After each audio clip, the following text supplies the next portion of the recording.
Maari bang makarating sa kalanlangit ang hindi nagpabautismo sa pamamagitan ng tubig at espiritu? Ano kaya ang sabi ng Biblia? Ganito pong sinasabi sa aklat ng Juan chapter 3 verse 5. Katotohanan sinasabi ko sa inyo, maliban na ang tao ipinanganak ng tubig at ng espiritu, ay hindi siya makakapasok sa kaharian ng Diyos. Maliwanag mga kapatid sa talatang ito, na kung nais nating tanggapin ang ating Panginoon, kinakailangan na tayo po ay ipinanganak o ipanganak sa tubig at ng espiritu.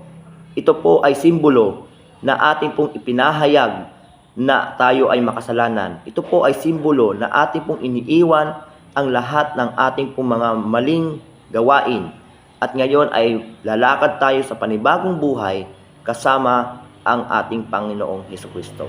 Nawa mga kapatid, ating pong tanggapin ang ating Panginoon bilang ating tagapagligtas, at sa pamamagitan nito ay tayo po ay magpapabautismo sa pamamagitan ng paghuhugas ng tubig at ng espiritu, sapagkat nais ang Diyos na tayo ay sumunod sa kanyang banal na kalooban, kahit mismo ang ating Panginoon nagbigay ng halimbawa na siya ay nagpabautismo bagamat siya ay hindi makasalanan, sapagkat siya ay nagbigay ng halimbawa sa atin upang ating tularan ang ating Panginoong Hesus. Nawa, pagpalain po tayo at ito po ang ating dalangin.